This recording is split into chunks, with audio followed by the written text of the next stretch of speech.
Кыргызстанда июнда азык-түлүктүн баасы май айына салыштырмалуу 19,5%га кымбаттады. Башкала Бишкектеги баалар 22,8%га өстү.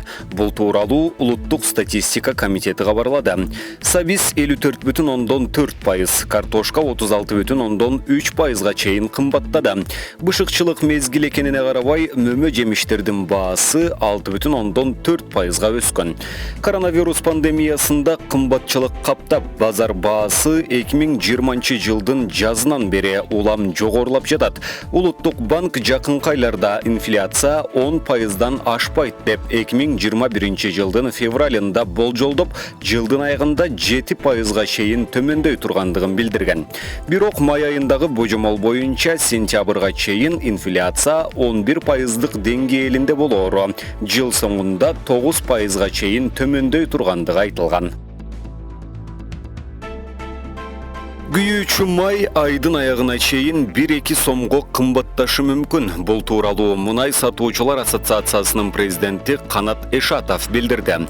Анын айтымында мунайдын баасы дүйнө жүзүндө жогорулап жатканы байкалууда. Орусиядагы мунайды кайра иштетүүчү заводдор бизге дүң бааларды коюп берет. Мурда туруктуу учурда алар 1 айга бааны айтышчу. Ошондуктан биз 1 айга божомол жасай алчубуз. Бүгүнкү күнү анте албайбыз, анткени 3 күн, 1 апта сайын баалар жогорулап жатат. Июнь айынын аягына чейин күйүүчү майдын баасы 1-2 сомго жогорулашы мүмкүн деди ал. Ал кошумчалагандай, күйүүчү май Россиядан экспорттук пошлинасыз, башкача айтканда дүйнөлүк баадан арзандатылган наркта алынат. Ушул жылдын 5 айындагы пошлинадан үнөмдөлгөн каражат 7,8 миллион долларды түзөт. Кошумчалай кетсек, Кыргызстандын күйүүчү майды жылдык керектөөсү 1,2 миллион тонна чамасында. Өлкөдөгү эпидемиологиялык кырдаалга байланыштуу министрлер кабинети кезексиз жыйынга чогулат. Анда эпидемиологиялык абалды турукташтыруу, вакцинациялоо, азык-түлүк жана коомдук коопсуздукту камсыз кылуу маселелери жана аларды чечүү жолдору талкууланган.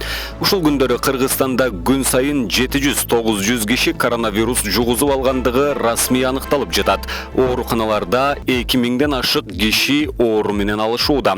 Алардын 100дөн ашыгынын абалы өтө оор. Саламаттык сактоо жана социалдык өнүктүрүү министрлигинин маалыматына ылайык, өлкөдө COVID-19 вирусун жуктургандардын расмий эсеби 120 миңге жакындады. 106 миңден ашыгы Сакайда, вирустун курмандыктары 2000 кишиге чамалады. УКМКнын чек ара кызматынын аскери кызматтык милдетин аткарып жүрүп жол кырсыгынан каза болду. Бул тууралуу аталган мекемеден кабарлашты. Кырсык кечээ 23 июнь күнү Ысык Көл облусунда болгон. Коюлган тапшырманы аткаруу үчүн 3 аскер жүк ташуучу автоунаа менен жүк алып бара жаткан.